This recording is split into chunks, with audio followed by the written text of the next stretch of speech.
जा बैल मुझे मार, ये वाली कहावत तो सुनी होगी साथियों। और ये कहावत फिट हो रही है रजत के ऊपर, क्योंकि रजत ने जिस तरीके से बेफिजूल जिम्मेदारी सारा की ली है, और सारा कहीं ना कहीं रजत के सारे गेम बिगाड़ते हुए नजर आएगी, सारे समीकरण फेल करते हुए नजर आ रही है। क्योंकि सारा को हम देख रहे हैं, जब भी वो नॉमिनेट होती है तो जिस तरीके से उसके अंदर पागलपन समार हो जाता है, ना रजत सवाल पाता है, वो कहीं ना कहीं बहुत भद्दी गाली देने लगती है। और करण की वजह से सब घर वालों को डांट भी मिली है, तो कहीं ना कहीं उसने रुख बदल दिया है। अब वो बेबियन के पीछे लग गई है। उसे लग रहा है कि बेबियन ने ही अरफीन का एविक्शन करवाया है। जो अरफीन का एविक्शन हुआ है वो बेबियन की वजह से हुआ है। उस गधी के दिमाग में ये नहीं घुस रहा कि भाई जो एविक्शन होता है वो बाहर की जनता के वोटों के द्वारा हुआ है, तो उसमें बेबियन का कोई रोल नहीं है। और इधर बेबियन पे भी सहमत आके खड़ी हो गई है। अविनाश ने पंगा ले ही लिया है। अविनाश और बेबियन में लड़ाई छिड़ चुकी है।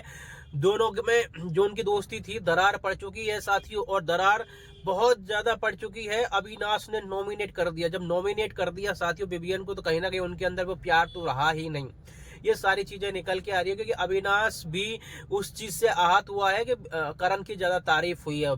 तो कहीं ना कहीं उसे लग रहा है कि जब मैं इतना दिमाग से खेल रहा हूँ, तो मैं बेबियन के चक्कर में आके मैं मेरा नाम ही यहाँ पर भुला चुका हूँ। तो वो सारी चीजें निकल के आ रही हैं, और इधर सारा भी यही ड्रामे कर रही है। अगर सारा इस तरीके से ड्रामा करती रही तो कहीं ना कहीं बहुत बुरा भारी पड़ जाएगा। रजत को क्या फायदा है सारा से साथियों? 1% भी फायदा नहीं है। जो भी फायदा है सारा को है, और सारा गलत तरीके से इस्तेमाल कर रही है उस बेचारे रजत को। लेकिन समझ में नहीं आता यार, रजत इतनी भी बातों का पक्का नहीं होना चाहिए। जो हमें दिख रहा है कि ये आदमी हमारे लिए भविष्य में खतरा हो सकता है, तो उसके सपोर्ट में आने की अब आपको कोई जरूरत नहीं है। आपने बहुत अच्छा किया, दोस्ती निभाई, और जो आपने वादा किया, जिस तरीके से कई बार आप सारा को बचा चुके हैं, लेकिन हर बार इस तरीके से करना वो बेवकूफी है। क्योंकि सारा आपकी बातों को ना इतना महत्व देती है। जब वो गर्म हो जाती है तो ना तो आपको ही कुछ समझती। तो मैं रजत भाई से भी यही कहना चाहूंगा, कहीं ना कहीं अब सारा को साइड ही कर दो, अगर आपको लंबा गेम में खेलना है तो। नहीं तो सारा की वजह से बहुत ज्यादा आपको नुकसान उठाना पड़ सकता है।